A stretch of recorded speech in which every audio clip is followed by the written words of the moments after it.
Yes, students, we are just continuing our previous chapter. Today we are going to discuss about the exceptions of the law of supply. जैसे हमने last class के अंदर पढ़ा था meaning of supply curve कि supply क्या होता है, लॉ ऑफ सप्लाई क्या होता है. अब हम पढ़ते हैं exceptions of the law of supply means the area where law of supply would not be applicable. जो रिस्ट्रिक्टेड पोर्शन है उसके बारे में अपन पढ़ रहे हैं. So the law of supply would not be applicable to the perishable commodities. You know that there are some perishable commodities means just like हम फ्रूट्स की बात करें, वेजिटेबल्स की बात करें, जो ड्यूरेबल प्रोडक्ट्स होते हैं ना, एक पर्टिकुलर ड्यूरेशन में अपन कंज्यूम कर सकते हैं. तो in that particular thing law of supply would not operate. उसके अंदर लॉ ऑफ सप्लाई ऑपरेट नहीं होगा क्योंकि हम स्टोर नहीं कर पाएंगे ना चीज़ को. तो अपन स्टोर नहीं कर पाएंगे तो स्टॉक मेंटेन नहीं होगा और इसके कारण लॉ ऑफ सप्लाई भी इम्प्लीमेंट नहीं होगा. तो perishable commodities are the exceptional case for law of supply. Next backward countries. ठीक है. So in economically developed countries जो country sorry in economically undeveloped countries मतलब ऐसी कंट्रीज जो अनडेवलप्ड है. ठीक है. तो they have lack of production. उनके पास प्रोडक्शन कम होता है. प्रोडक्शन कम होता है तो उनके पास क्या होता है. पहली चीज़ ये ध्यान रखो कि उनके पास शॉर्टेज होती है प्रोडक्शन की. प्रोडक्शन कम होता है तो सप्लाई कम होता है. ठीक है. और सप्लाई कम होता है तो उसके केस के अंदर क्या हो जाता है, वहाँ पे लॉ ऑफ सप्लाई इम्प्लीमेंट नहीं हो पाता है. ठीक है. क्योंकि उनको तो लिमिटेड रिसोर्सेज के अंदर ही प्रोडक्शन करना होता है.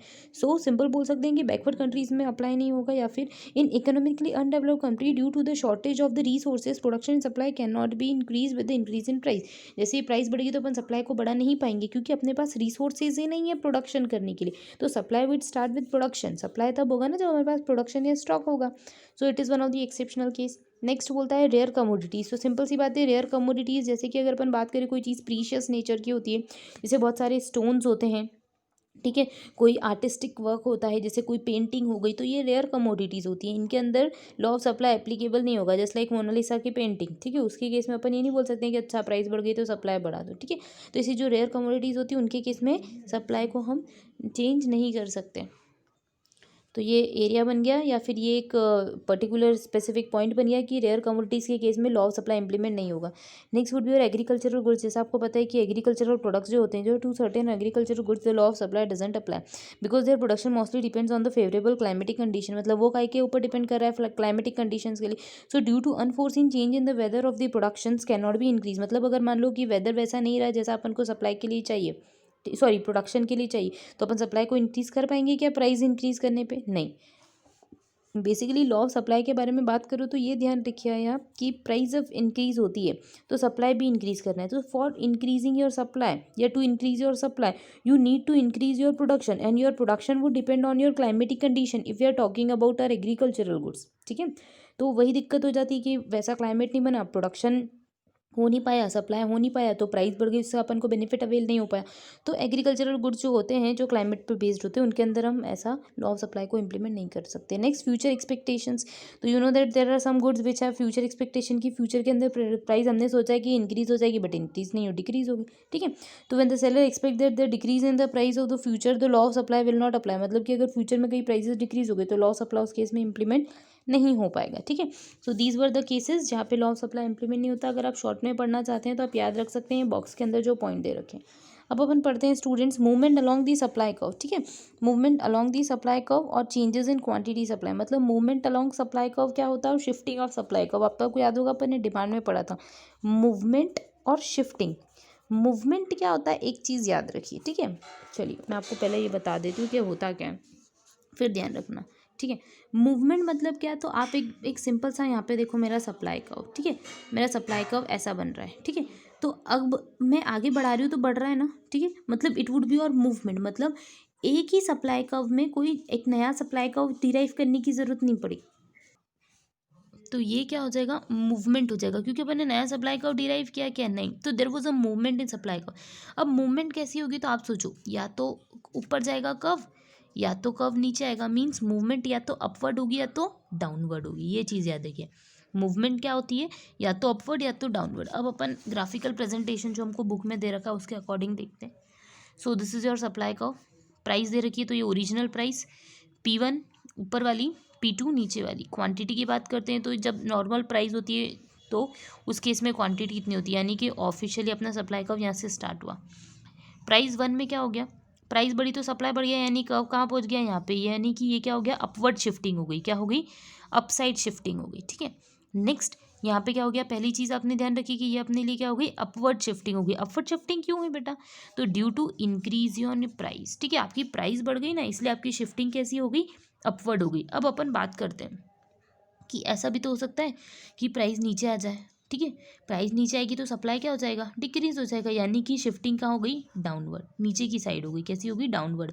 तो देयर में भी अपवर्ड शिफ्टिंग, देयर में भी डाउनवर्ड शिफ्टिंग, ठीक है। अगर मान लो जस्ट अज्यूम अपवर्ड शिफ्टिंग होती है तो उसको क्या बोलते हैं, एक्सपेंशन, क्या बोलते हैं, एक्सपेंशन। तो याद रखिए अपवर्ड शिफ्टिंग का क्या बोलती है हमको, हो एक्सपेंशन के बारे में बताती है, किसके बारे में, एक्सपेंशन के बारे में। तो आप कॉमन सेंस लगाओ, डाउनवर्ड शिफ्टिंग अपन को काय के बारे में बताएगी, तो एक्सपेंशन का उल्टा क्या होता है, कॉन्ट्रैक्शन, जैसा डिमांड में होता था तो वही होता जा रहा है, ठीक है। तो ऊपर यानी upward shifting, upward shifting would result due to increase in your price, you are going to increase your supply, तो it is known as expansion of your supply.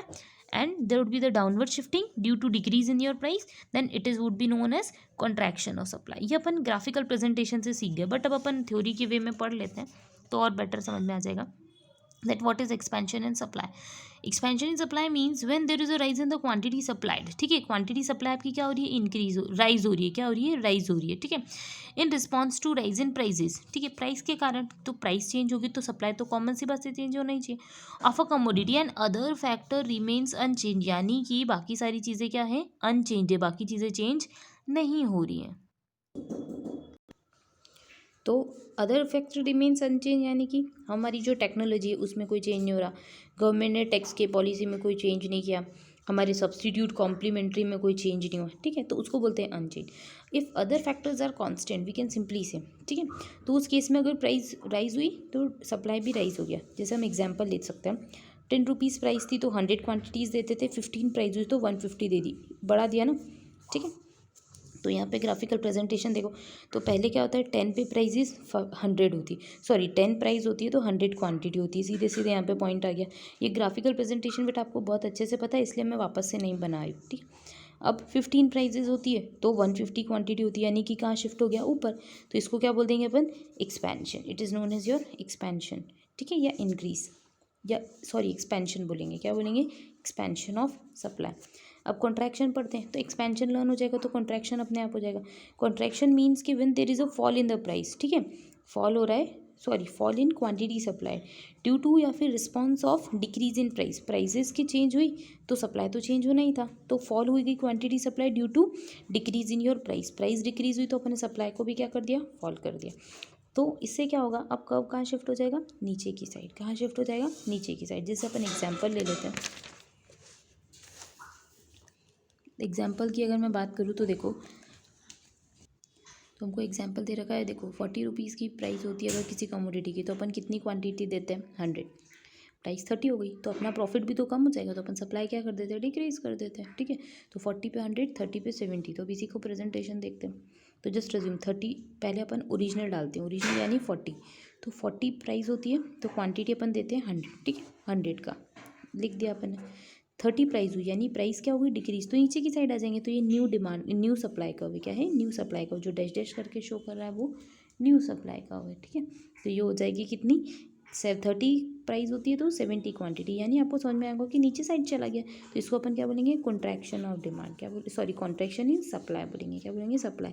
बेटा अगर डिमांड लर्न है ना तो सप्लाई ऑटोमेटिकली आपको learn हो जाएगा, उसको लर्न करने में कोई दिक्कत नहीं आएगी आपको, ठीक है। अब अपन बात करते हैं शिफ्टिंग, तो शिफ्टिंग क्यों होती है, तो shift in supply curve, shifting means increase और डिक्रीज इन सप्लाई, तो शिफ्टिंग क्यों होती है, तो शिफ्टिंग में be due to any other reason, यानी कि प्राइस के अलावा कोई और रीज़न, यानी कि ऐसा हो सकता है गवर्नमेंट ने टैक्स की पॉलिसी चेंज कर दी, अपनी कॉस्ट ऑफ प्रोडक्शन चेंज हो गई, यानी फैक्टर ऑफ प्रोडक्शन चेंज हो गई, कुछ भी रीज़न हो सकते हैं, अदर रीजन्स, ठीक है, तो अपन क्या बोल देंगे, शिफ्टिंग हो जाएगी, क्या हो जाएगी, शिफ्टिंग।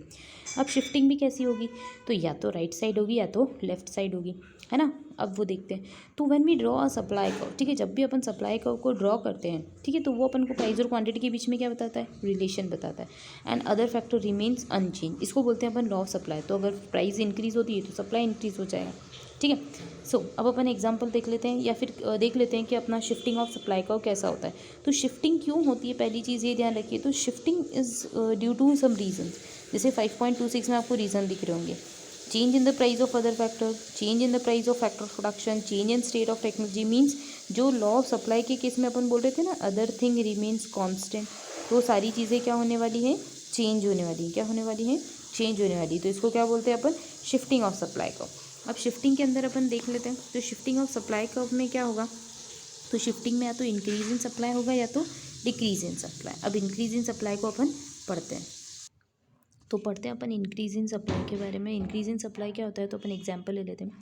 एक चीज़ ध्यान रखिए बेटा, इंक्रीज इन सप्लाई क्यों होगा, just because of change in other factor, ठीक है, कुछ भी फैक्टर चेंज होगा बट प्राइस का इससे रिलेशन नहीं होगा, है ना, प्राइस का रिलेशन नहीं होगा। तो टैक्स पॉलिसी चेंज हो सकती है, फैक्टर ऑफ प्रोडक्शन, कुछ भी रीज़न हो सकता है, ठीक है। तो यहाँ पे प्राइस क्या हो जाएगी, कांस्टेंट, ये याद रखिएगा, ठीक है। तो इंक्रीज इन सप्लाई जो होगा, जैसा मैंने आपको बोला, तो इंक्रीज इन सप्लाई के अंदर सप्लाई का कहाँ पे शिफ्ट हो जाता है, तो राइट साइड शिफ्ट हो जाता है। कहाँ शिफ्ट हो जाता है, राइट साइड, ठीक है, ये चीज़ ध्यान रखिएगा। तो अगर प्राइजेस 10 रुपीज़ होती है तो क्वांटिटी सप्लाई 100 है, प्राइजेस 10 रहती है तो क्वांटिटी सप्लाई 150 होगी। तो क्यों हुई, तो due to any other reason. Any other reason यानी कि ऐसा भी हो सकता है कि हमारी टेक्नोलॉजी का चेंज हुआ और वो हमारे लिए फेवरेबल हो।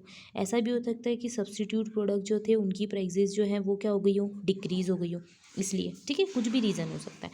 So increase in supply would be like that. Increase in supply इस तरीके से होगा, प्राइस तो आपकी कांस्टेंट रहेगी, यानी पहले प्राइस 10 थी तो सप्लाई करते थे 100, फिर भी प्राइस 10 है बट सप्लाई कर रहे हैं 150, तो it would be right side shifting increase in supply में। सेम पढ़ते हैं डिक्रीज इन सप्लाई। तो डिक्रीज इन सप्लाई क्या होता है, इसका जस्ट अपोजिट होता है, बाकी कंडीशन सेम, कि सप्लाई कर्व जो होता है डिक्रीज इन सप्लाई में अपना सप्लाई कर्व जो हो जाएगा वो कहाँ शिफ्ट हो जाएगा, लेफ्ट साइड आ जाएगा। पहले राइट साइड हुआ था, फिर लेफ्ट साइड आ जाएगा। डिक्रीज इन सप्लाई, तो by decrease in supply we means the fall in the supply of a commodity due to the any other factor, ठीक है, prices of the commodity would be constant. क्या reason हो सकते हैं, तो the prices of the same but supply falls. क्यों होता है ये, तो प्राइजेस तो सेम रहते हैं बट सप्लाई फॉल हो जाता है।